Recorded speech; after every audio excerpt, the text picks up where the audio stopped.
Shalom, selamat malam Bapak Ibu yang terkasih di dalam Kristus. Selamat pagi bagi Bapak Ibu yang stay di Amerika dan selamat siang menjelang sore bagi Bapak Ibu yang stay di Jerman. Selamat bertemu kembali pada kelas pembelajaran firman Tuhan di Sema Adonai pada hari Senin tanggal 28 Oktober 2024. Yang malam ini kita akan belajar kembali tentang materi kualifikasi Alkitabiah kepemimpinan yang keempat dengan tema seorang pemimpin harus punya sifat hamba. Dan seperti biasa akan dibawakan oleh narasumber kami yaitu Pak Pendeta Dr. Setio Nugroho MTH.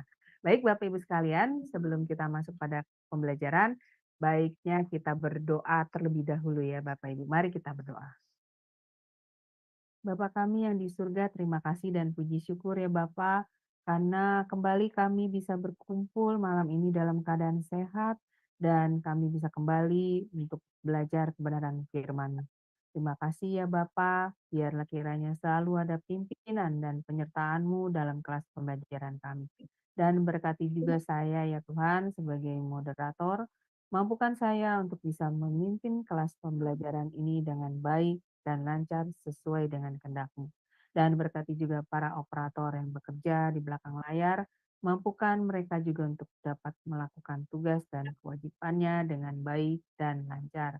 Berkati juga internet kami ya Tuhan, serta perangkat-perangkat yang kami pakai pada saat ini, sehingga tidak ada satu kendala pun dalam internet dan perangkat-perangkat kami selama pembelajaran kelas berlangsung.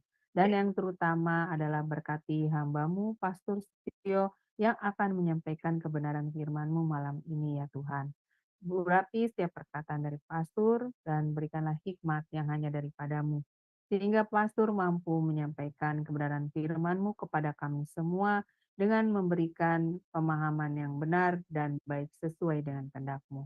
Dan berkati kami juga Tuhan yang berada di dalam kelas ini, maupun yang mendengarkan di live YouTube ataupun nanti yang mendengarkan di live Sunda.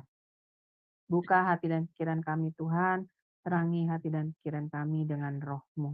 Dan berikanlah juga kami hikmat pengertian daripada-Mu Tuhan, sehingga kami mampu menangkap pengajaran yang disampaikan Pastor Setio malam ini dengan baik dan juga mendapatkan pemahaman yang benar sesuai dengan kehendak-Mu.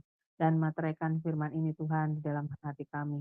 Jadikanlah firman ini rema dan hidup di dalam diri kami, sehingga kami mampu selalu mengingatnya, memberitakan dan mengajarkannya kepada sama kami, dan yang pertama kami mampu menghidupi firman ini, kami mampu menjadi pelaku-pelaku firman-Mu di dalam diri kami dan kehidupan kami.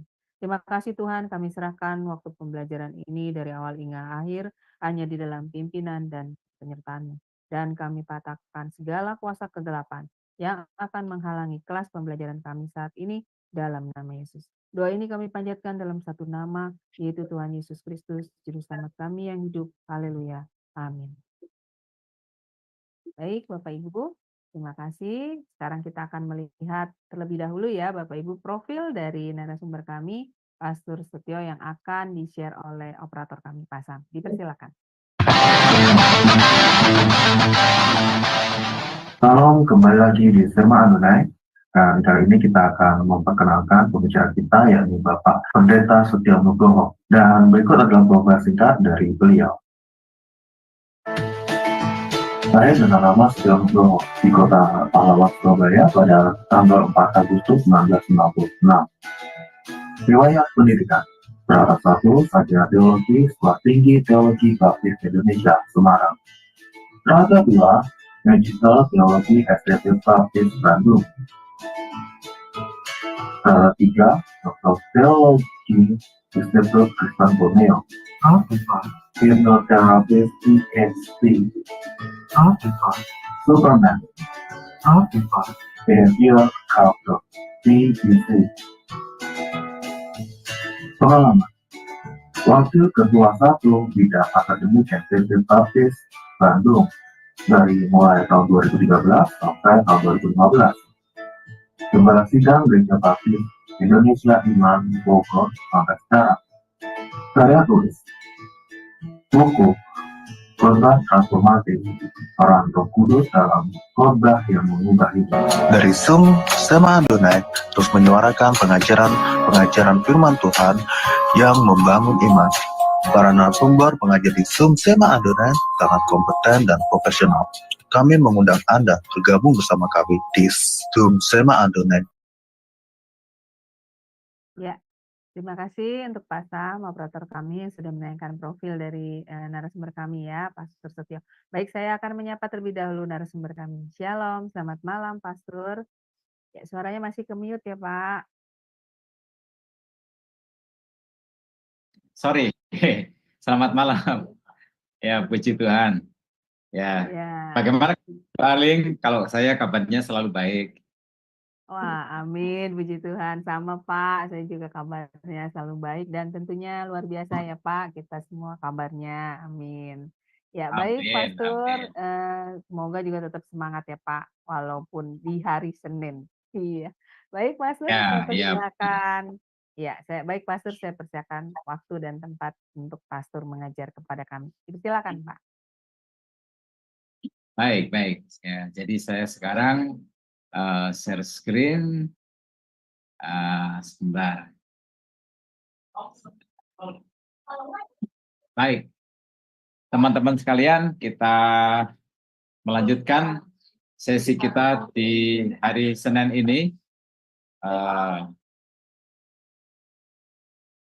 Kita berbicara tentang kualifikasi Alkitabiah dari kepemimpinan Kristen yang keempat. Ya.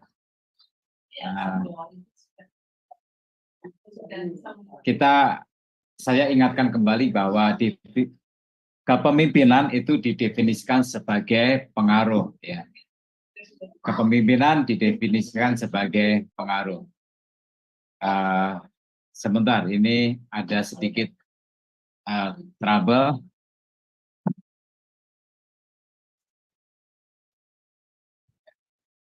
Baik, teman-teman sekalian,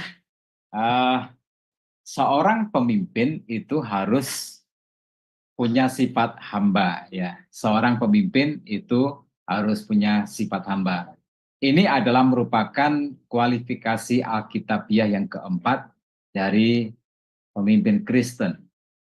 Nah, kalau kita melihat percakapan Tuhan Yesus dengan Petrus di Yohanes pasal 21 ayat 15 sampai dengan 17, kita melihat bahwa pemimpin hamba itu adalah seseorang yang memiliki hati yang mengasihi. Saya bacakan Yohanes pasal 21 ayat 15 sampai dengan ayat yang ke-17, dikatakan, sesudah sarapan, Yesus berkata kepada Simon Petrus, Simon anak Yohanes, apakah engkau mengasihi aku lebih daripada mereka ini? Jawab Petrus kepadanya, benar Tuhan, engkau tahu bahwa aku mengasihi engkau. Kata Yesus kepadanya, gembalakanlah domba-dombaku. Kata Yesus pula kepadanya untuk kedua kalinya, Simon anak Yohanes, apakah engkau mengasihi aku? Jawab Petrus kepadanya, benar Tuhan, engkau tahu bahwa aku mengasihi engkau. Kata Yesus kepadanya, gembalakanlah domba-dombaku. Kata Yesus kepadanya untuk ketiga kalinya, Simon anak Yohanes, apakah engkau mengasihi aku? Maka sedih hati Petrus, karena Yesus berkata untuk ketiga kalinya, apakah engkau mengasihi aku? Dan ia berkata kepadanya, Tuhan, engkau tahu segala sesuatu. Engkau tahu bahwa aku mengasihi engkau. Kata Yesus kepadanya, gembalakanlah domba-dombaku. Nah, teman-teman sekalian, ini adalah sebuah percakapan yang terjadi setelah Tuhan Yesus disalibkan, lalu kemudian dikuburkan dan bangkit kembali. Nah, kita ingat bahwa pada peristiwa di mana Tuhan Yesus ditangkap, itu terjadi sesuatu yang berat, yang menyedihkan hati, apa yang dialami oleh Petrus. Sesuai dengan apa yang dinubuatkan oleh Tuhan Yesus, bahwa Petrus akan menyangkal Tuhan Yesus 3 kali, maka itu betul-betul terjadi. Jadi suasana kebatinan dari Petrus itu sebenarnya sedang down ya, sebab dia ternyata yang beranggapan bahwa dia adalah orang yang paling mengasihi Tuhan Yesus, paling berani dan paling loyal, paling fanatik, paling rela untuk berkorban. Ternyata dia jatuh kepada penyangkalan. Nah, kemudian Tuhan Yesus menjumpai murid-muridnya, dan khusus kepada Petrus, Tuhan Yesus bermaksud untuk memulihkan dari keadaan yang dialami oleh Petrus ini. Jadi Tuhan Yesus mencoba untuk mengkonfirmasi kembali kasihnya kepada Kristus. Nah, itu sebabnya kemudian muncullah 3 pertanyaan yang ditanyakan dengan tema yang sama. Apakah engkau mengasihi aku? Dan setiap kali Petrus menjawab, benar Tuhan, engkau tahu bahwa aku mengasihi engkau. Tuhan Yesus berkata, gembalakanlah domba-dombaku. Dan itu dilakukan sampai 3 kali. Nah, dari sini kita bisa melihat bahwa pelayanan itu adalah inti dari sifat seorang hamba. Dialog Tuhan Yesus dengan Petrus ini bertemakan restorasi. Artinya Tuhan Yesus ingin memperbaiki kembali apa yang terjadi dengan diri Petrus. Di situ ada pengampunan dan di situ pula ada pemulihan. Nah, pemimpin hamba itu berfokus untuk membangun hubungan yang sehat. Kita melihat dari ini semua. Pemimpin hamba berfokus kepada membangun hubungan yang sehat, seperti yang ditunjukkan oleh Tuhan Yesus kepada Petrus. Ya, setelah penyangkalan itu, Tuhan Yesus tidak membahas atau tidak menghakimi atau tidak menuntut Petrus atas penyangkalan yang dia lakukan. Ya, tetapi dia memulihkan jiwa Petrus, memulihkan rohani dia, memulihkan percaya diri dia, memulihkan kondisi rohaninya sebegitu rupa sampai kemudian Petrus siap untuk melayani Tuhan. Nah, dari sini juga kita bisa memetik sebuah pelajaran bahwa pemimpin hamba seperti yang ditunjukkan, diteladankan oleh Tuhan Yesus, itu mengutamakan kesejahteraan orang lain. Nah, pemimpin hamba itu juga memberi teladan. Kemudian dari kualifikasi bahwa seorang pemimpin harus punya sifat hamba, pemimpin hamba itu mengambil nilai-nilai kepemimpinannya itu dari Alkitab. Nah, kalau kita melihat apa yang pernah terjadi di zaman Perjanjian Lama, Rehabiam itu harus menelan pil pahit karena dia menerapkan kepemimpinan yang sama. Kalau kita lihat di dalam 1 Raja-Raja pasal 12, ayat 1 sampai dengan ayat yang ke-17, ya, teman-teman sekalian, Rehabiam itu pergi ke Sikem untuk dilantik menjadi raja, menggantikan Raja Salomo yang wafat. Nah, kemudian rakyat yang mendengar hal ini, mereka kemudian datang kepada Rehabiam, lalu kemudian menyampaikan permintaan mereka bahwa supaya mereka diringankan dalam hal pajak. Sebab selama ini mereka merasa bahwa Raja Salomo membebankan pajak yang cukup berat kepada rakyat. Nah, lalu kemudian Rehabiam yang baru saja dilantik menjadi raja meminta saran atau pendapat nasihat dari penasihat senior kerajaan, dan mereka mengatakan, Rehabiam, kamu harus mengikuti apa yang diinginkan oleh rakyat. Jadi turunkan pajak supaya rakyat merasa tidak keberatan dengan beban yang dibebankan oleh Raja Salomo selama ini. Nah, tetapi rupanya Rehabiam tidak cukup puas dengan nasihat yang diberikan oleh penasihat senior kerajaan. Oleh sebab itu, kemudian Rehabiam bertanya, meminta nasihat kepada penasihat muda yang ternyata memberikan nasihat yang bertolak belakang. Lalu kemudian penasihat-penasihat muda ini justru meminta supaya Rehabiam memberi beban yang lebih berat tentang pajak itu kepada rakyat. Nah, apa yang terjadi?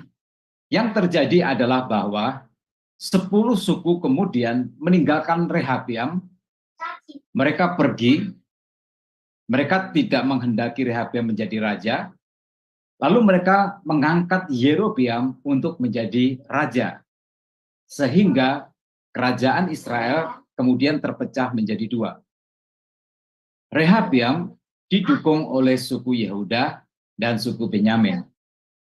Nah, ini merupakan pil pahit dari seorang pemimpin, seorang raja, ketika dia tidak memiliki hati yang seorang hamba. Ya, dia ingin menunjukkan diri bahwa dia adalah pemimpin yang berkuasa, yang memiliki otoritas, dan apapun yang dia putuskan itu harus diputuskan berdasarkan kepentingan raja. Dan akibatnya adalah bahwa dia ditinggalkan oleh 10 suku itu. Nah, teman-teman sekalian, tidak ada nilai kepemimpinan yang sempurna selain daripada nilai-nilai yang diajarkan di dalam Alkitab dan yang diteladankan oleh Tuhan Yesus. Jadi ingat ini, bahwa posisi kepemimpinan itu adalah merupakan posisi untuk seorang pemimpin melayani orang-orang yang dipimpinnya, melayani orang-orang banyak. Ya. Pemimpin tidak bisa mementingkan dirinya sendiri, pemimpin tidak bisa menempatkan dirinya sebagai orang yang harus diutamakan. Kemudian kita melihat bahwa dalam kepemimpinan hamba, pemimpin hamba itu bersikap melayani. Ya, posisi pemimpin adalah merupakan posisi pelayan. Di dalam Matius pasal 20 ayat 25 sampai dengan 26 dikatakan, tetapi Yesus memanggil mereka lalu berkata, kamu tahu bahwa pemerintah-pemerintah bangsa-bangsa memerintah rakyatnya dengan tangan besi, dan pembesar-pembesar menjalankan kuasanya dengan keras atas mereka. Tidaklah demikian di antara kamu, barang siapa ingin menjadi besar di antara kamu, hendaklah ia menjadi pelayanmu. Nah, teman-teman sekalian, kebesaran seorang pemimpin itu tidak datang melalui sikap membesarkan diri. Kebesaran seorang pemimpin itu datang melalui sikapnya yang rendah hati.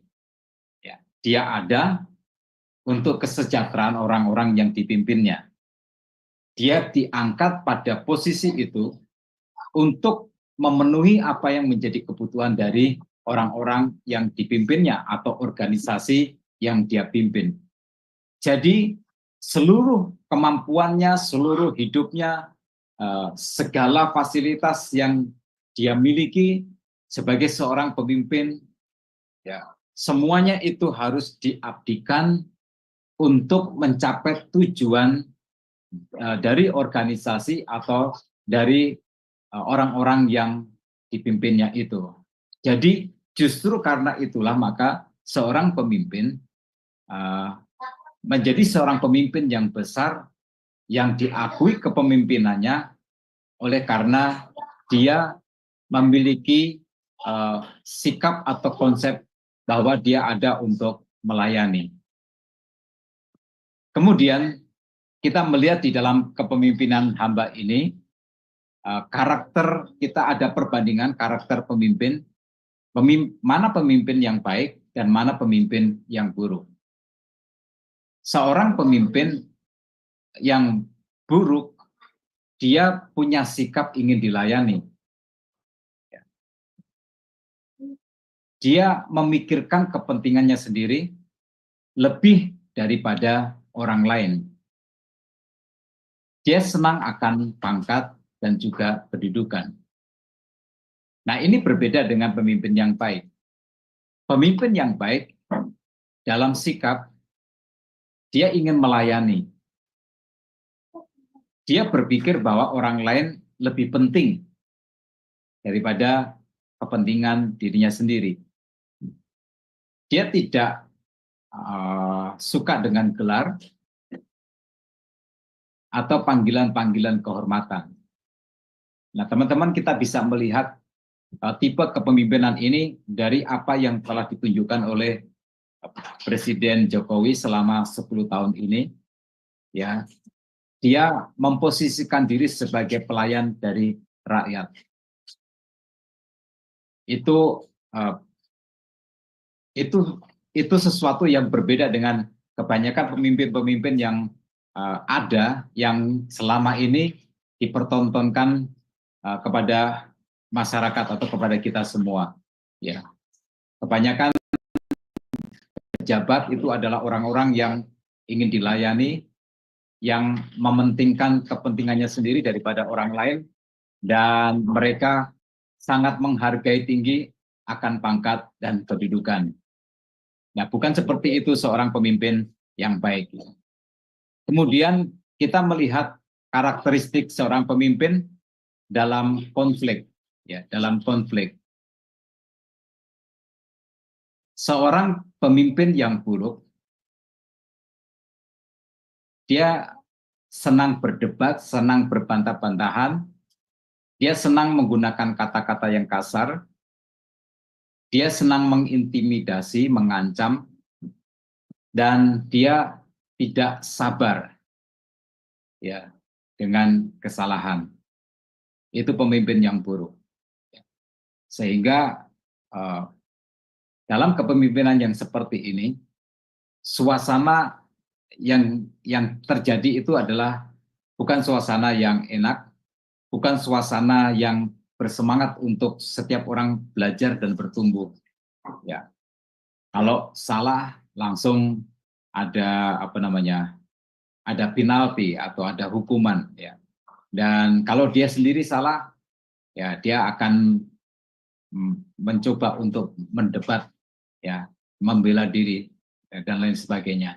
Tetapi pemimpin yang baik, ketika dalam konflik, dia menolak untuk berbantah-bantah, ya. Kata-katanya tetap lembut, ya, dan dia baik hati kepada orang yang menentang dia. Dan bila terjadi kesalahan, dia cukup sabar untuk menyikapi kesalahan itu. Itu pemimpin yang baik. Ya. Makanya diukur dengan ukuran ini kita bisa mengerti kenapa Pak Jokowi itu selama 10 tahun memimpin, walaupun dia dikritik, dicaci maki, diberi kata-kata yang kasar, yang seharusnya sudah sepantasnya orang yang melakukan itu diproses hukum. Tetapi Pak Jokowi tidak reaktif, ya. Dia tenang dan dia selalu berkata dalam demokrasi orang bebas untuk menyampaikan sikap, walaupun dia juga mengingatkan pentingnya sopan santun sebagai orang Timur. Ya. Nah, Pak Jokowi itu merupakan teladan yang cukup baik, pemimpin yang baik. Dia pandai sekali menyikapi konflik, dia pandai sekali mengelola konflik. Itu sebabnya mengapa kita perlu belajar untuk tidak konfrontatif ketika terjadi konflik. Ya. Kemudian pemimpin yang buruk dalam metodenya, biasanya orang seperti ini akan mempermalukan orang lain, mempermalukan orang-orang yang mengkritik dia ataupun orang-orang yang berseberangan dengan dia, yang tidak sejalan dengan dia. Dia mengatakan bagaimana dia suka memerintah atau bosi, dia tidak peduli akan kepentingan dari orang lain. Semua yang dia pikirkan adalah pikirannya sendiri, keinginannya sendiri. Ya. dan itu membuat seseorang menjadi pemimpin yang buruk. Tapi pemimpin yang baik tidak seperti itu. Pemimpin yang baik itu dia akan menguatkan orang lain. Kalau orang lain salah, dia tidak akan mempermalukan. Dia akan, kalau dia harus menegur, dia akan menegurnya secara halus atau tidak di depan umum. Dia akan menunjukkan bagaimana, bukan mengatakan bagaimana, tapi dia menunjukkan bagaimana. Ya, dia memberi contoh. Ya. Dia bersikap sebagai seorang mentor. Dia akan bersikap membimbing orang yang berada di bawah kepemimpinannya, sehingga orang yang di bawah kepemimpinannya akan mengalami pertumbuhan yang semakin hari menjadi semakin lebih baik atau lebih menguasai dari pekerjaannya.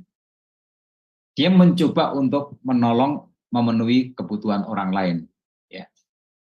Jadi dia memikirkan benar-benar dan dia menyikapi bahwa orang-orang yang berada di bawah kepemimpinannya itu adalah sebuah tim, bukan sebagai seorang bos yang suka memerintah, yang kemudian walaupun dia punya tim sebenarnya, tapi akhirnya dia seperti berjalan sendiri. Kemudian dari karakter kepemimpinan yang buruk maupun yang baik, kita lihat dari segi motifnya.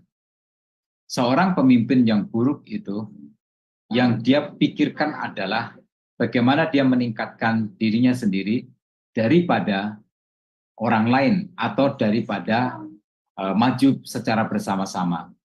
Ya. Sebaliknya pemimpin yang baik, motifnya adalah kemajuan dari kelompok atau kemajuan dari orang lain. Nah, teman-teman sekalian, seringkali itu dianggap sebagai sesuatu yang wajar ketika seorang pemimpin mencoba untuk menahan orang lain yang di bawah kepemimpinannya itu supaya tidak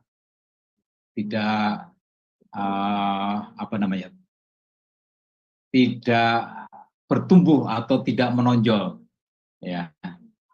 Dan pemimpin yang seperti ini akhirnya membuat atau menciptakan sebuah suasana di mana dia sebagai seorang yang terbaik, yang lainnya ada di bawah kualitas dia.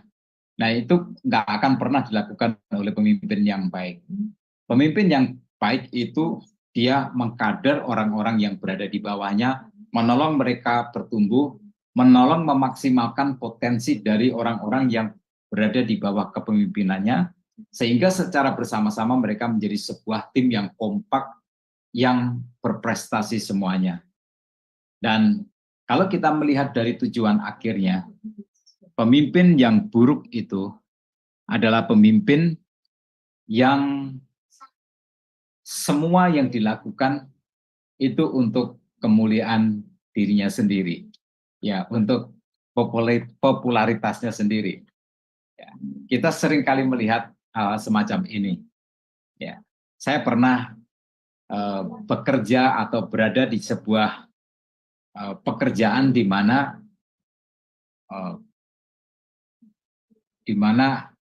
pimpinan tertinggi kami itu sama sekali nggak suka kalau melihat ada anak buahnya itu yang berprestasi, melakukan sesuatu yang baik, lalu kemudian diapresiasi atau dipuji. Ya, dia akan segera secara refleks akan menjatuhkan anak buahnya itu. Ya, itu bukan pemimpin yang baik. Kalau seperti itu adalah pemimpin yang buruk. Nah, pemimpin yang baik itu ingin membawa semua timnya bersama-sama meraih sukses, ya, bersama-sama meraih popularitas. Itu sebabnya pemimpin yang baik ketika punya anak buah yang berprestasi, dia tidak segan-segan untuk memberitahukan kepada orang lain prestasi yang unik, yang khusus dari anak buahnya itu. Ya. Kemudian kita melihat bahwa kepemimpinan hamba itu mau berbagi hidup, ya, mau berbagi hidup. posisi pemimpin hamba itu menyebabkan dia bersedia untuk membagi kehidupannya. Di dalam 2 Timotius pasal 3 ayat yang ke-10 dikatakan, tetapi engkau telah mengikuti ajaranku, cara hidupku, pendirianku, imanku, kesabaranku, kasihku, dan ketekunanku. Nah, Paulus nggak cuma mengajar. Paulus tidak cuma memberi instruksi atau perintah. Tetapi sembari Paulus mengajar, dia juga berbagi kehidupan dengan orang-orang yang berada di bawah kepemimpinannya. Itu sebabnya dia berkata kepada Timotius, engkau telah mengikuti ajaranku, cara hidupku, pendirianku, imanku, kesabaranku, kasihku, dan ketekunanku. Jadi kita bisa melihat bahwa seorang pemimpin seperti Paulus itu tidak menjaga jarak dengan orang-orang yang berada di bawah kepemimpinannya. Saya percaya bahwa Paulus hidup bersama-sama dengan Timotius. Ya, makan bersama, tidur bersama, berkegiatan bersama, pelayanan bersama, ya semua waktunya itu terbuka, ya sehingga Timotius bisa melihat Paulus dari segala segi kehidupan, dan sebenarnya itu menjadi seorang pemimpin yang berdampak. Semua pemimpin dalam Alkitab membangun konsep kepemimpinannya itu berdasarkan discipleship. Ya. Dia tidak hanya pemimpin pada jam kantor, ya. Dia tidak hanya pemimpin pada jam kantor. Dia tidak membatasi interaksi dengan orang-orang yang dipimpinnya hanya sebatas pada jam kantor. Nah, pemimpin yang profesional memimpin selama jam kantor, tetapi pemimpin hamba, dia akan memimpin sepanjang waktu melalui kehidupannya. Nah, itu sebabnya kita tidak heran bila pemimpin hamba itu selalu siap untuk atau selalu terbuka untuk anak buahnya menanyakan sesuatu atau menginformasikan sesuatu anytime, ya kapan saja. Apalagi di zaman sekarang ini itu sangat memungkinkan, ya ada WhatsApp yang bisa digunakan untuk berkomunikasi tanpa harus datang. Jadi intinya adalah bahwa kepemimpinan hamba itu adalah kepemimpinan yang mau membagi hidupnya bersama dengan orang-orang yang berada di bawah kepemimpinannya. Ya. Susah, senang, dijalani bersama-sama. Sulit, mudah, itu semua dijalani bersama-sama. Ya, sama-sama bekerja keras, sama-sama berkeringat, sama-sama mengalami kekecewaan, sama-sama mengalami keberhasilan, sama-sama mengalami pujian, sama-sama mengalami caci maki dari orang lain.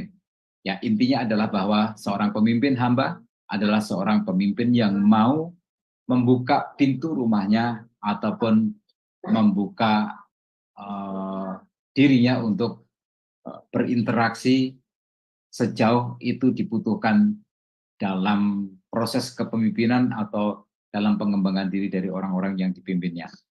Kemudian kita melihat bahwa seorang pemimpin hamba itu mengapresiasi. Pemimpin hamba mudah untuk mengapresiasi prestasi dari orang yang dipimpinnya. Dia tidak segan-segan untuk memberi pujian. Dia tidak merasa tersaingi oleh prestasi baik dari orang-orang yang di bawah kepemimpinannya.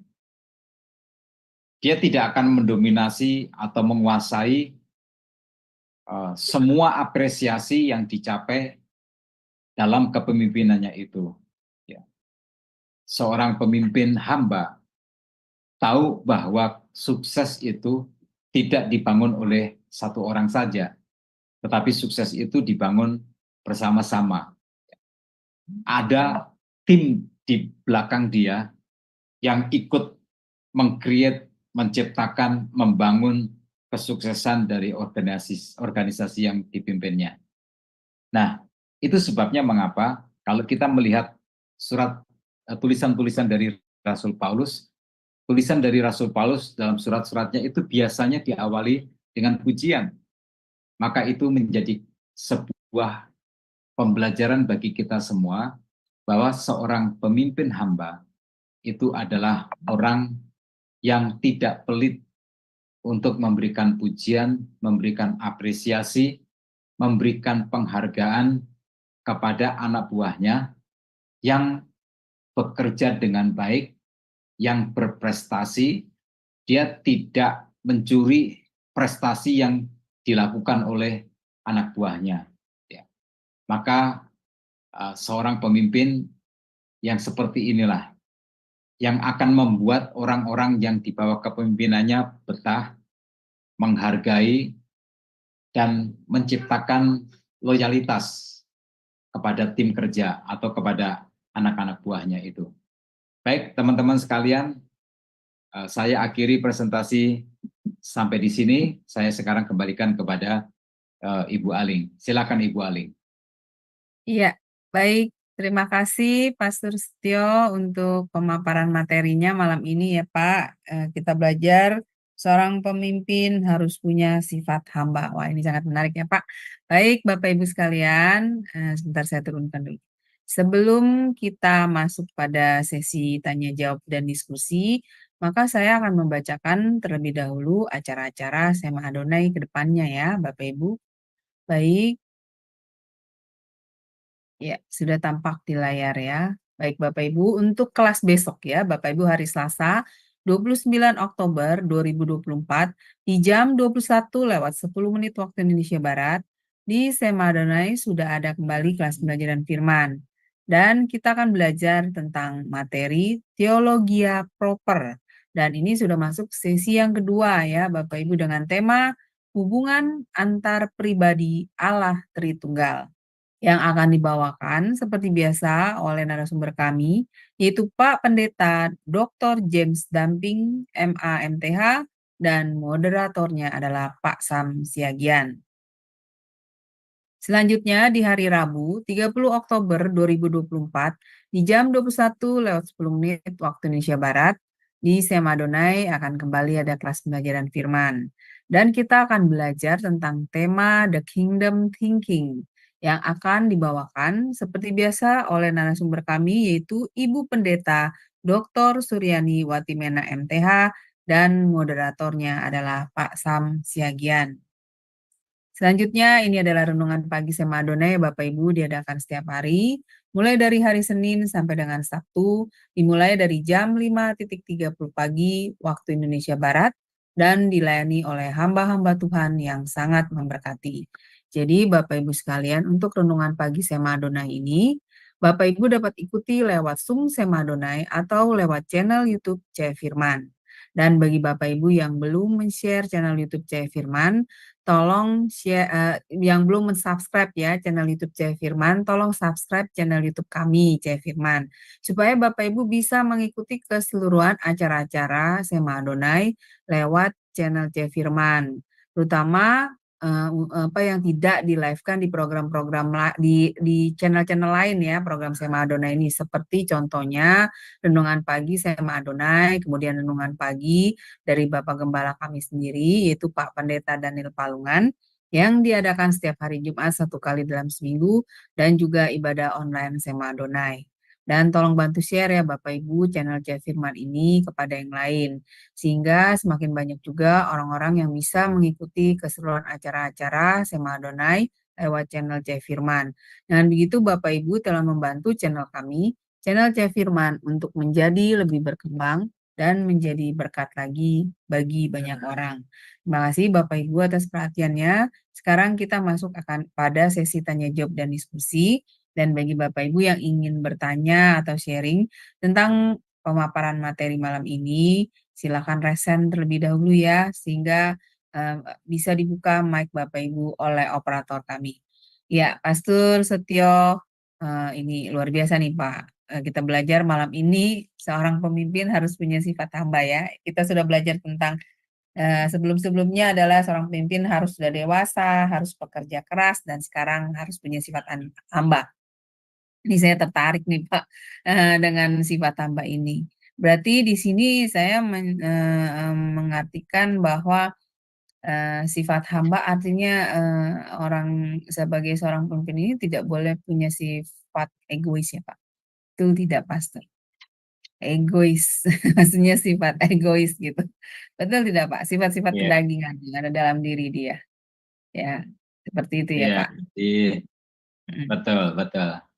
Jadi seorang pemimpin hamba itu Mm-mm. dia memiliki pola berpikir justru dengan sikap melayani Mm. dan bekerja untuk kepentingan orang lain, orang banyak ya. Justru di situ dia berfungsi maksimal sebagai seorang pemimpin.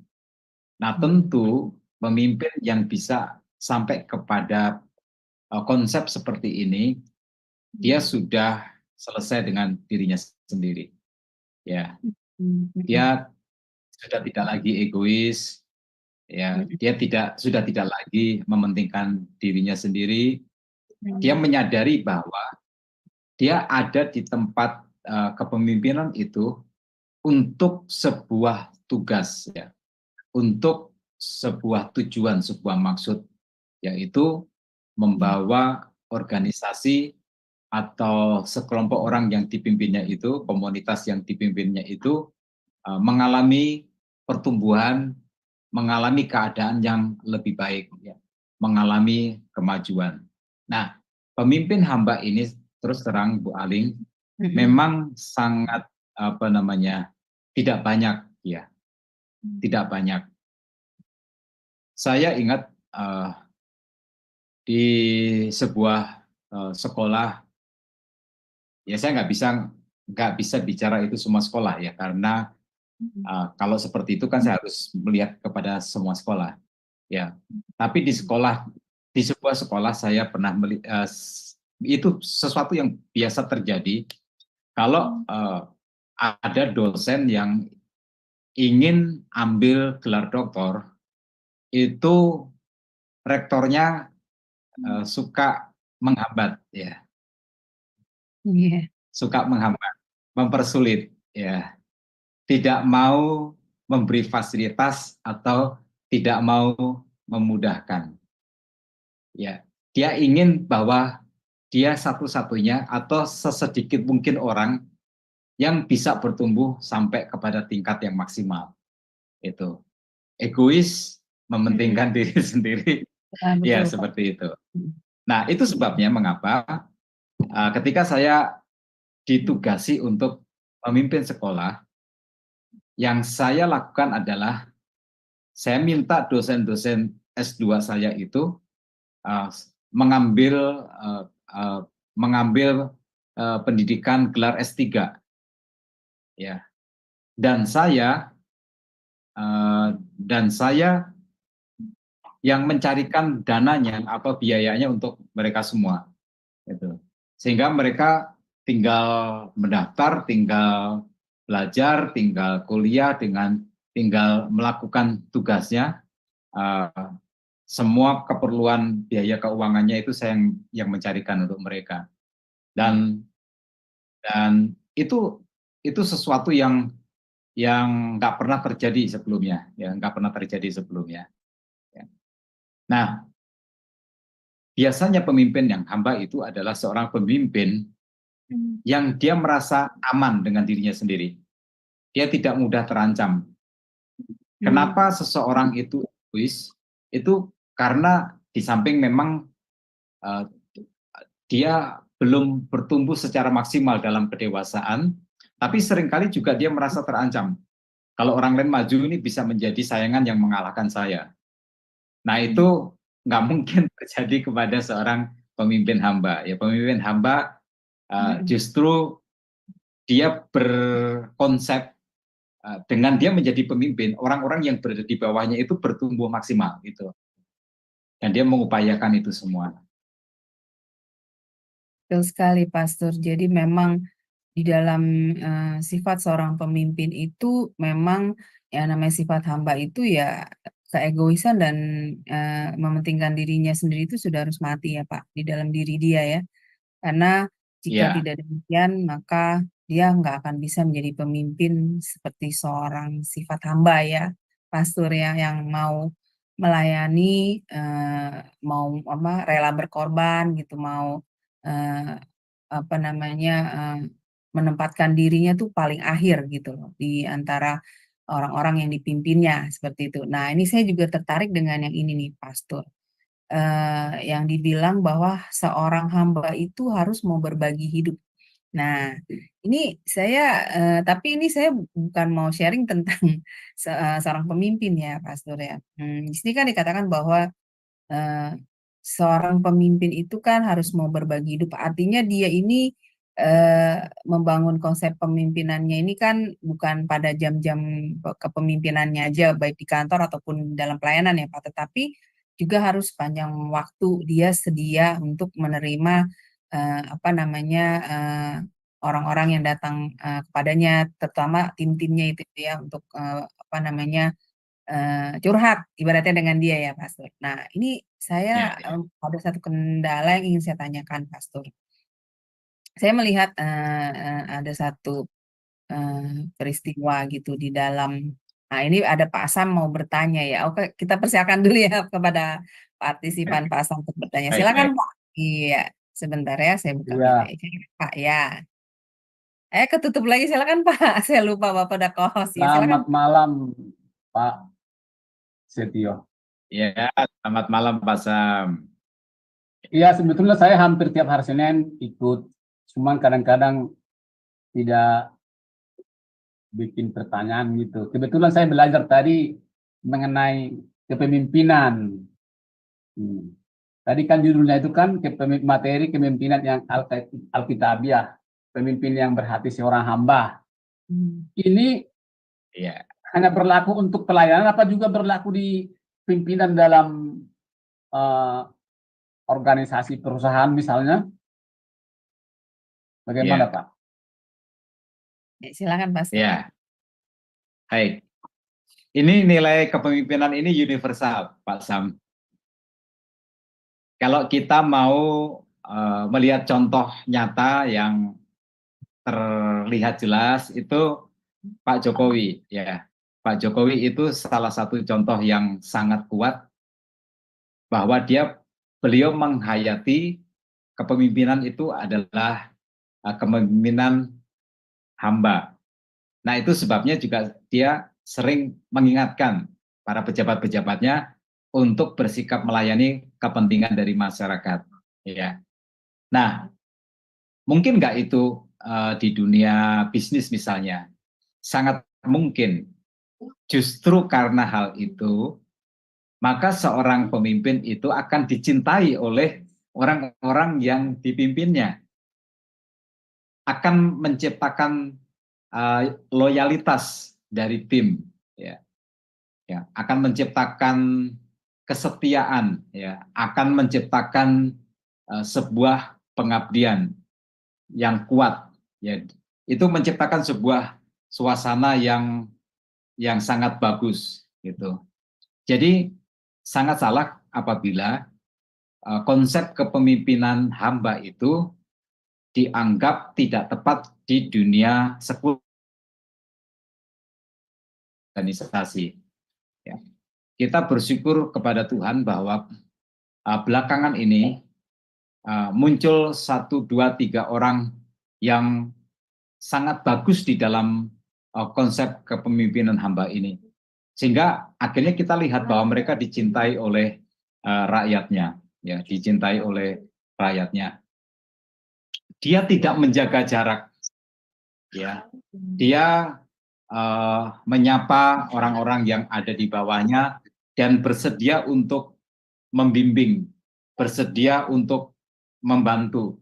Dia menempatkan diri bukan hanya sebagai atasan dan bawahan, ya memang atasan dan bawahan karena itu posisi organisasi, tetapi dia juga memiliki konsep menempatkan diri sebagai mentor yang membimbing orang-orang yang berada di bawahnya itu. Di dunia bisnis, sekarang masyarakat itu cerdas, ya, semakin cerdas, dan mereka tahu bahwa orang yang mempraktekkan konsep kepemimpinan hamba itu akan menciptakan loyalitas yang kuat dari orang-orang yang berada di bawah kepemimpinannya. Demikian keyakinan saya, Pak Sam.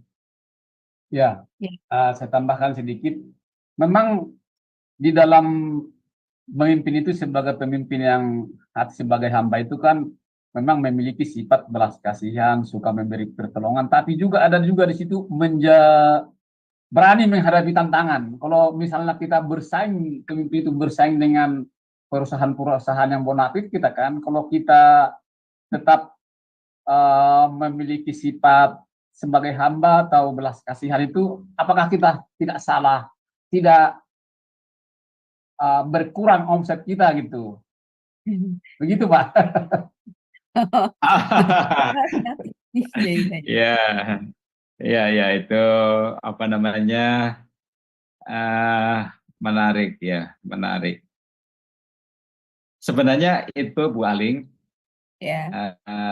yang kemarin itu dibicarakan tapi setelah acara tutup. Ya, itu saya nggak mau menyebut itu sebagai sebuah contoh, karena itu kan dibicarakan setelah Zoom kita itu selesai ya, kelas kita setelah selesai. Begini, jadi kita ini punya pesaing nih, ya, kita punya pesaing yang punya market yang sama ya, punya sasaran yang sama ya, punya customer yang sama untuk diperebutkan ya, ya. Nah, begini, kalau sebuah perusahaan itu menerapkan perusahaan yang melayani ya, dia menjual produk, sementara pesaingnya juga sama menjual produk yang sama ya, Nah, bagaimana kepemimpinan hamba ini? Nah, perusahaan yang melaksanakan atau punya konsep kepemimpinan hamba, maka dia tidak cuma jual produk supaya dapat untung, tapi dia memperhatikan misalnya layanan after pasca penjualan, ya. Dia akan merespon, ya. Tapi kalau sebuah perusahaan itu berorientasi hanya kepada untung saja, ya, dia nggak sampai kepada layanan purna jual, ya. Saya itu pernah beli susu yang kemudian ternyata setelah saya tuang itu susu itu sudah berubah bentuk ya, dia sudah berubah bentuk, nggak seharusnya seperti biasanya itu. Lalu saya telepon kepada supermarket yang saya beli itu, disuruh mengembalikan dan langsung diganti loh, coba. Jadi ini sebuah konsep kepemimpinan hamba ya. Dia nggak semata-mata cari untung, dia juga tidak mau merugikan, dia juga ingin melayani, ingin memuaskan pelanggan, dan itu menciptakan pelanggan yang loyal, ya, menciptakan pelanggan yang loyal. Akibatnya apa? Terhadap omset tentunya, cerita dari mulut ke mulut akan berkembang, atau layanan purna jual itu menjadi sesuatu yang diketahui oleh publik, orang pasti akan berbondong-bondong membeli produk dia, dan itu akan berpengaruh kepada omset. Tapi sebaliknya, perusahaan yang hanya menjual produk demi keuntungan saja, ya demi keuntungan saja, maka lama-kelamaan itu akan ditinggalkan oleh pembelinya. Percaya saja. Percaya saja. Saya itu berulang-ulang itu kehilangan sinyal, padahal saya pakai simpati. Saya pakai kartu halo, ya, pakai kartu halo. Yang seharusnya dalam perhitungan itu dia punya jaringan yang terluas dan layanan yang terbagus. Tapi beberapa kali saya merasa dicelakakan karena hilang sinyal. Nggak dapat sinyal, seringkali down. Tahu nggak, saya itu berpikir keras untuk ganti provider. Ganti provider. Cuman pertimbangannya adalah nomor itu sudah banyak dikenal ya. Itu. Tapi kalau dia masih menjengkelkan lagi, saya betul-betul akan ganti provider ya.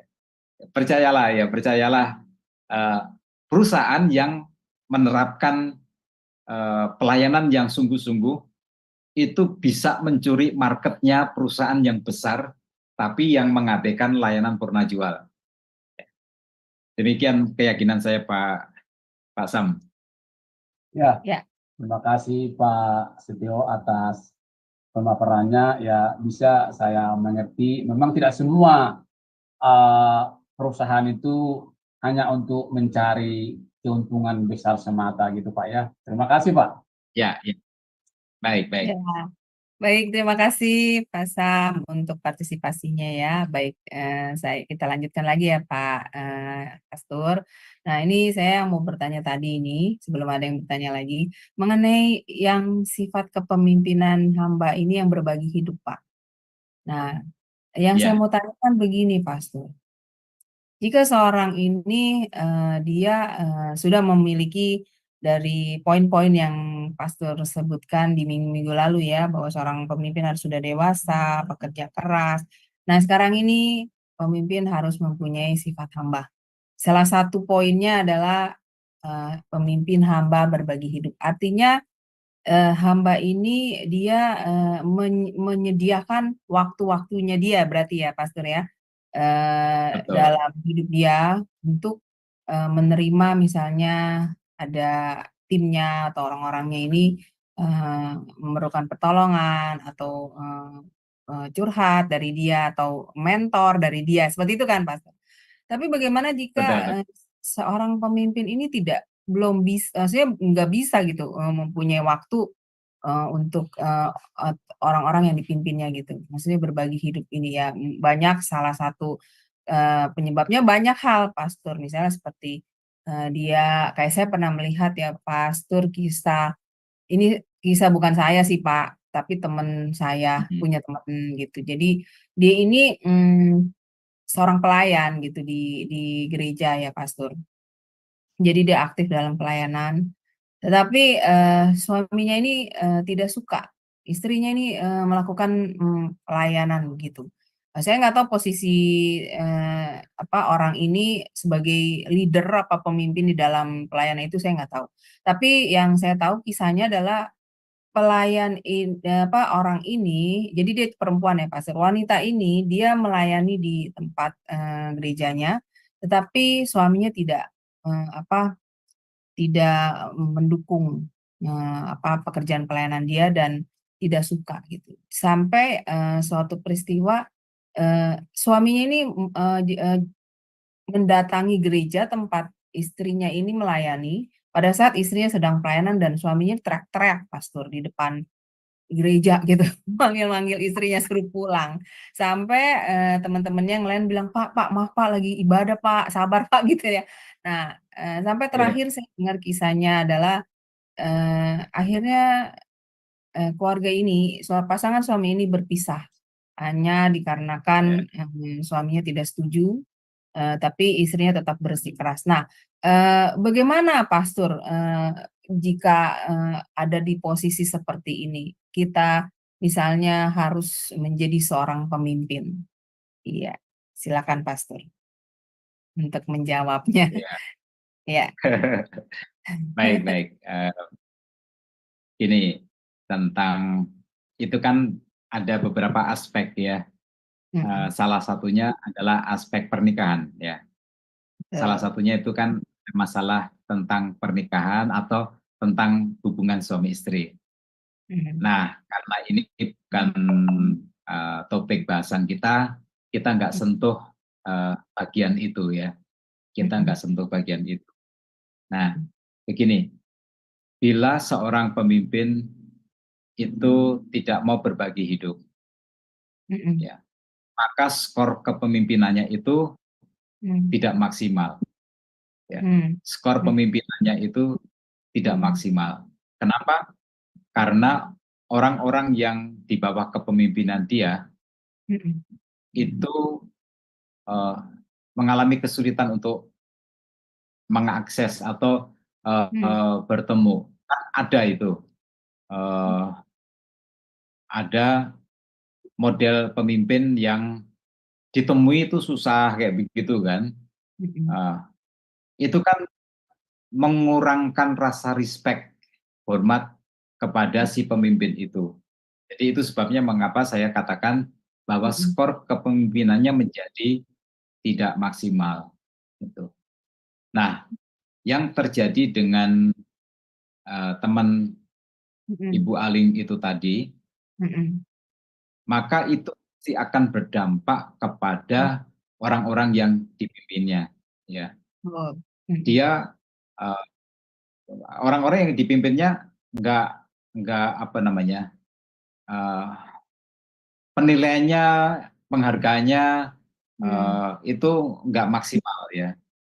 Sebagai akibatnya, skor pengaruhnya pun menjadi tidak maksimal juga ya, menjadi tidak maksimal juga.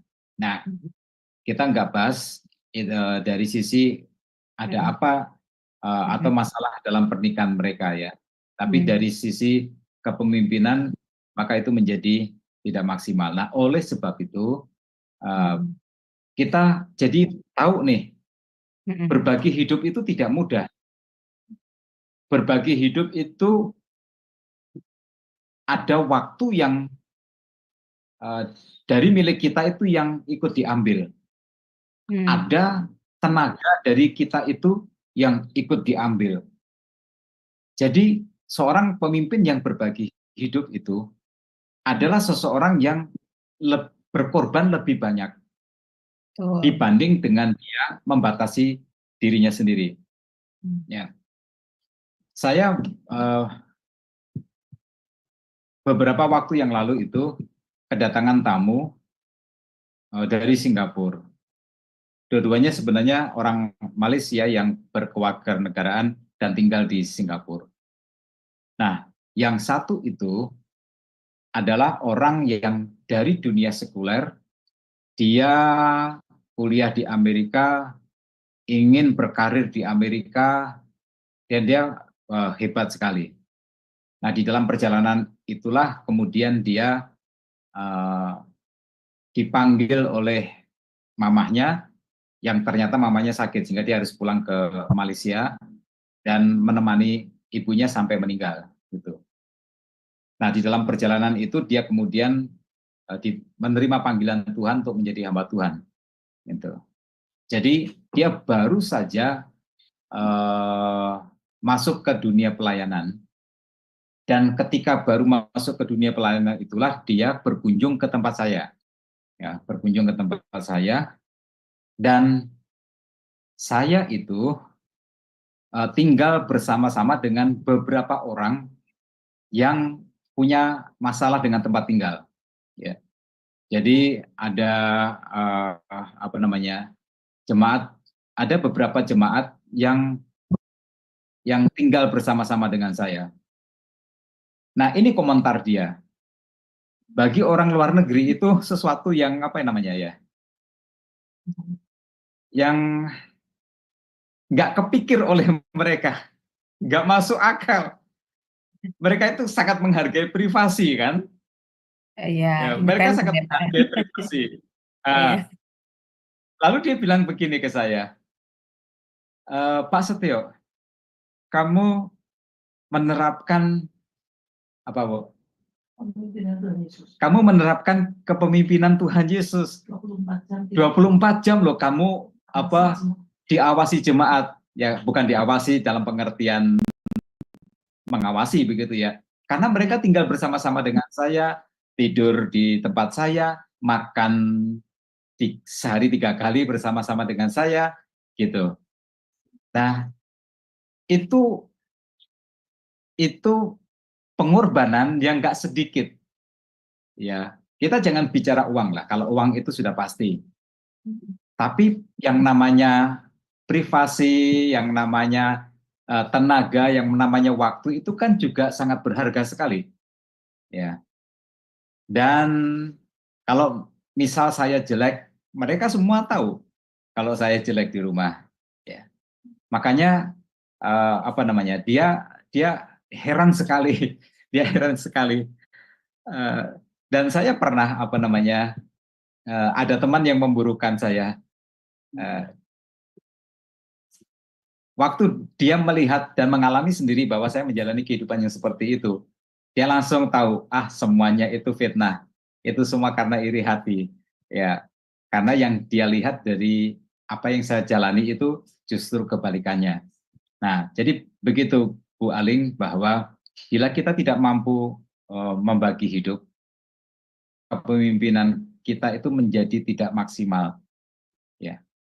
Dan itu tidak akan menciptakan apa namanya, bawahan yang loyal terhadap seorang pemimpin, gitu. Nah, kalau dalam kasus teman Ibu Aling itu tidak mau berbagi hidupnya kan datang dari pasangan hidup, ya, Ya, betul. bukan dari Dianya. bukan dari orang itu sendiri. Ya, itu memang sebuah masalah yang harus diselesaikan, ya, sebuah masalah yang harus diselesaikan. Itu masalah areanya, area pernikahan, ya, area hubungan suami istri. Wah, luar biasa ya Pastor. Jadi untuk pemaparan malam ini, saya juga semakin mengerti bahwa ya seorang pemimpin harus punya sifat hamba dan ini harus dimiliki seorang pemimpin ya Pastor. Tidak boleh dari yang kemarin kita belajar itu Pastor, yaitu harus punya sifat dewasa, pekerja keras, dan ini juga termasuk sifat hamba ini. Kalau jika tidak demikian maka ya tidak akan kepemimpinannya itu tidak akan seperti tadi Pastor bilang maksimal ya Pastor ya. Nah, jadi memang Ya, menjadi seorang tapi begini, Bu. Iya. Ya, begini Bu Aling, ya, mungkin kita diganggu oleh banyak macam-macam pikiran, ya, ketika konsep kepemimpinan hamba itu, ya, gini, kita harus bersahaja, rendah hati, tapi kita harus berkelas, kita harus anggun, ya. Paham maksud saya, ya. Iya. Di satu sisi kita orang yang rendah hati, kita yang terbuka hidupnya, apa namanya, ya, istri saya baru-baru ini mengalami situasi yang tidak menyenangkan, itu karena banyak dari ibu-ibu dari gereja-gereja yang lain itu kalau ada masalah tuh datangnya ke istri saya.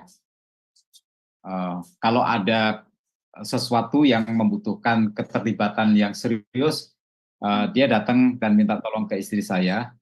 Dan pada suatu kali dia dilabrak sama gembalanya. Oh gitu Pak, waduh. Ya, dilabrak sama gembalanya. Ya.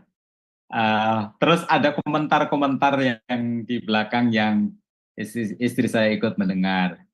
Ya, apa ya namanya? Itu bukan job desk-nya, tapi dia mau melakukan kayak begitu.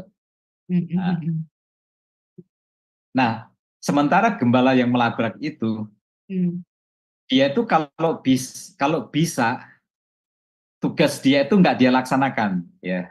Kalau bisa, ya. Wajibannya Pak Dia ya. sangat membatasi diri, ya. Dia sangat membatasi diri, gitu.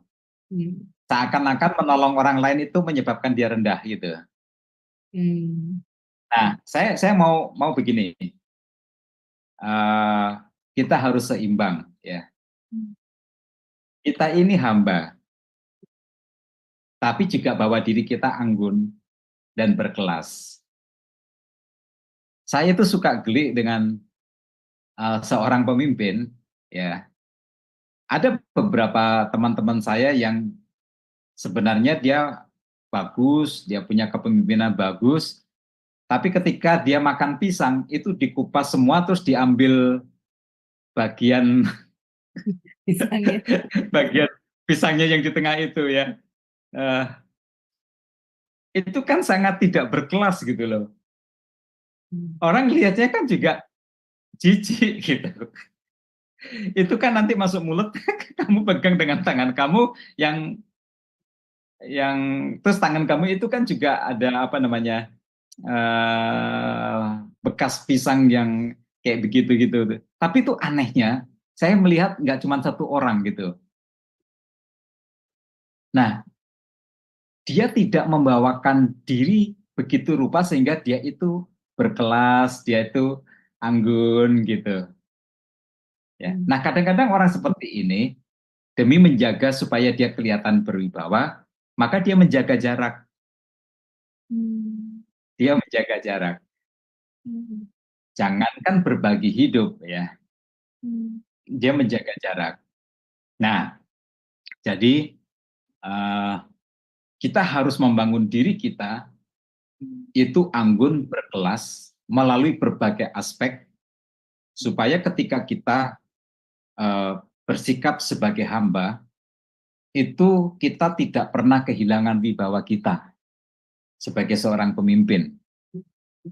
Itu.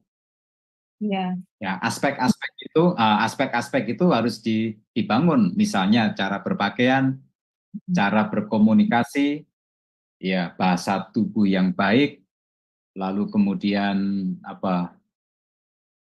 tata cara makan dan lain sebagainya, ya. Itu harus dibangun. Saya waktu jadi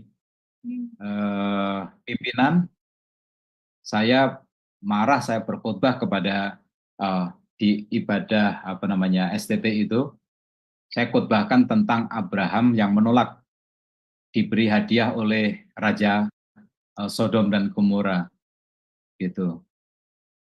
Nah, saya senang istri saya itu diminta rekening oleh seseorang dari gereja lain, tapi dia tidak pernah mau memberikan rekeningnya. Itu. Begini, kita itu harus bersikap hamba, tapi kita juga harus berkelas. Itu maksud saya, ya. Kewibawaan itu tidak akan pernah hilang, hanya kita rendah hati, hanya kita mengulurkan tangannya untuk menolong orang lain.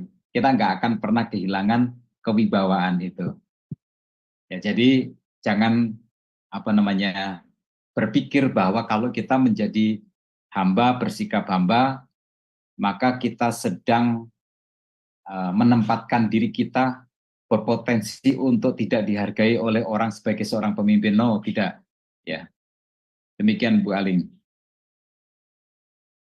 Luar biasa sekali, Pastor, untuk pemaparan malam ini ya, Pak. Nah, ini ya nanti teman-teman yang masih mau berdiskusi dengan Pastor Setio bisa dilanjutkan setelah acara kelas ini berakhir ya, Bapak Ibu. Ya, Pastor Setio, terima kasih untuk pemaparan materinya malam ini, sangat memberkati ya, Pak. Kita udah belajar tentang 3 prinsip kepemimpinan ya. Apakah masih ada lagi, Pak?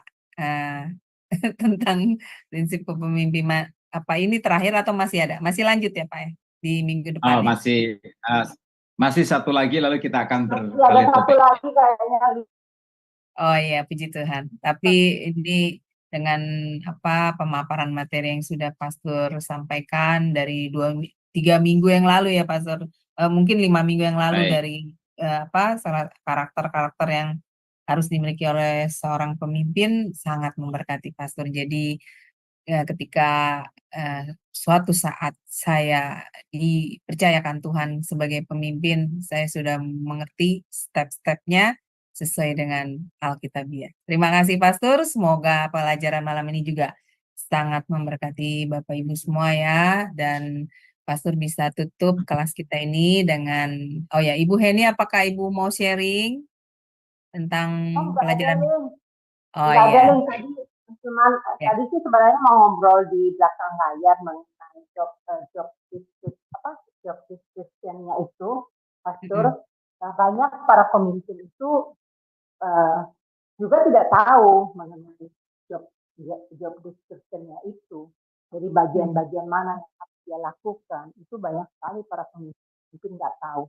Kedua, Pastor, saya melihat banyak para pemimpin ya ngebosi kayak tadi Pastor bilang disuruh kupas pisang dikeluarin yang jantungnya yang hitam-hitam itu mungkin dikupasin jeruk gitu kan.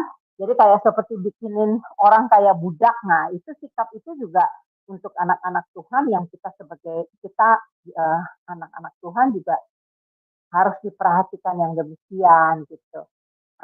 Saya puji nama Tuhan, saya bekerja ya, bos saya itu kayak tadi pagi saya makan toast, saya terus langsung berdiri sebentar, piring kotor saya dia angkat, dia bersihin, dia masukin ke dishwasher. Nah, padahal dia bos ya, seorang pemimpin gitu, yang punya gitu. Jadi hatinya humble, rendah. Padahal saya bisa melakukan. Kalau di Indonesia kan nggak mungkin kan bos yang bersihin piring makanan kita gitu. Itu sering sekali terjadi. Kadang-kadang saya duduk dia tanya, kamu mau minum apa? Kamu mau ini, kamu mau itu. Malah dia jadi waiter saya, Lin. Jadi dia melayani saya gitu. Kamu duduk katanya. Udah kamu duduk. Saya bergerak dia marah, Lin. Gitu. Jadi jadi humble ya istilahnya. Jadi kita anak-anak Tuhan, seorang pemimpin ya memang harus humble, jangan ngebosi gitu. Nah, makanya waktu dulu di tempat itu saya praktekin tuh, Pastor. Saya kerjakan ini, kerjakan itu. Jadi saya nggak main perintah ini, perintah itu. Cuman yang bagian-bagian saja yang saya untuk melahirkan, bagian apa itu saya minta tolong gitu. Itu juga kesannya ngebosi, Pastor. Coba itu susah juga kayak seperti istri Pastor kan.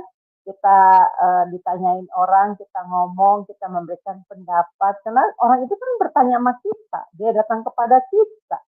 Nah, gitu. Jadi kan ya kita jawab, kecuali kita menyodorkan diri ya salah lah. Kalau orang yang datang kepada kita ya berarti orang itu memang mempercayai kita untuk ngomong. Nah, di dalam hal itu sih sebenarnya ibu tidak boleh khawatir.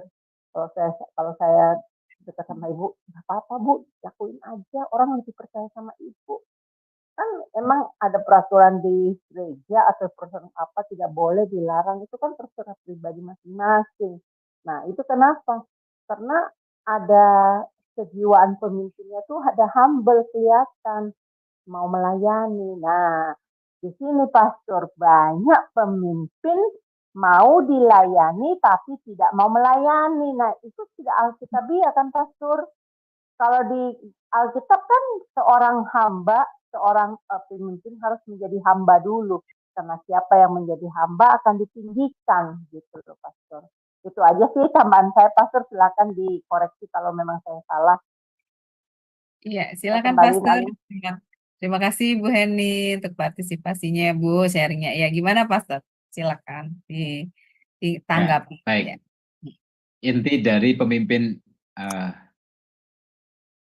hamba itu dia melayani, ya. Dia melayani masyarakat, dia melayani organisasi, dia melayani kepentingan orang banyak, ya. Nah, jangan khawatir, itu akan dibayar dengan loyalitas. Ya, itu akan dibayar dengan loyalitas dari orang-orang yang dipimpinnya. Gitu. Jadi jangan dihitung pakai matematika bisnis yang sederhana, ya. Berarti dia rugi dong. Karena kan seharusnya jam kerja dia itu dari jam 8 sampai jam 5 sore. Setelah itu waktu pribadi dia dengan keluarga. Jangan berpikir itu rugi, ya. Sikap humble, sikap melayani itu akan dibayar kembali oleh orang-orang yang di bawah kepemimpinannya dengan loyalitas, ya, dengan kerja yang baik. Tapi jangan mengatakan begini, tapi bagaimana kalau ada pegawai anak buah kita yang buruk?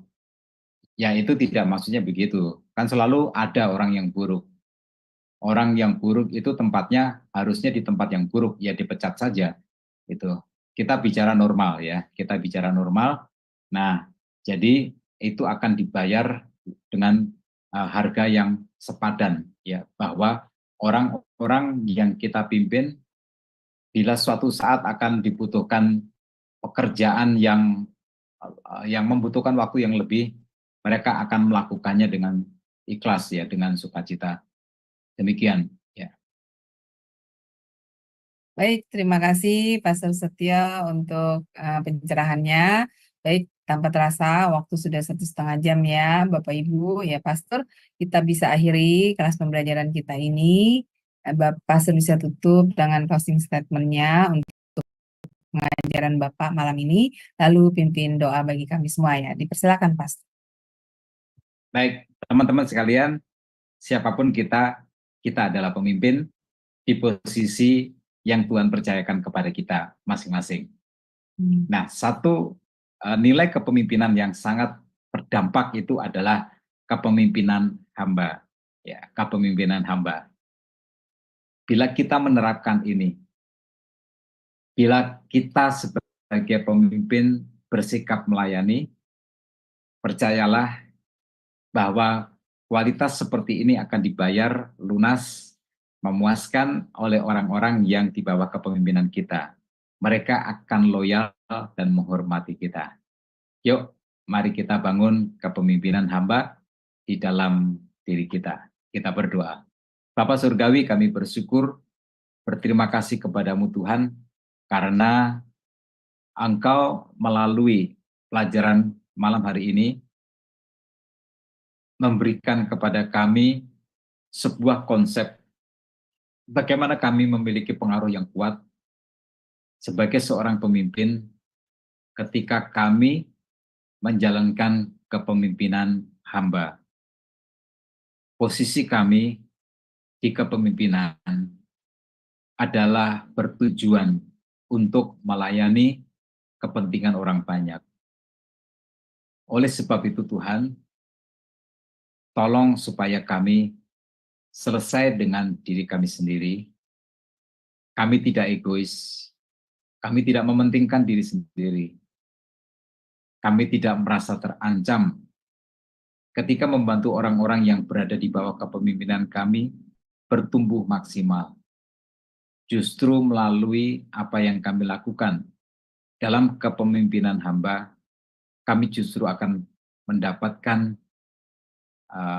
hasil yang lebih baik, yang membuat kepemimpinan kami menjadi jauh lebih berdampak, berpengaruh maksimal. Oleh sebab itu, Tuhan tolong kami supaya kami dengan ikhlas menerima, mengadopsi kepemimpinan hamba ini sebagaimana yang diajarkan oleh firman Tuhan, yang diteladankan oleh Tuhan Yesus sendiri. Di dalam nama Tuhan Yesus kami berdoa, haleluya, amin. Baik, terima kasih Pastor untuk pelayanannya yang luar biasa bagi kami ya. Semoga Pastor selalu diberkati Tuhan, pelayanannya lebih dan lebih lagi menjadi berkat bagi banyak orang, dan Pastor selalu diberi kelimpahan dan kesehatan. Amin. Baik Bapak Ibu, terima kasih kebersamaannya bersama kami sampai selarut ini. Semoga pelajaran hari ini menjadi berkat bagi Bapak Ibu semua. Dan kelas ini akan tetap ada ya Bapak Ibu di hari Senin minggu depan di pukul yang sama, pukul 21:10 waktu Indonesia Barat.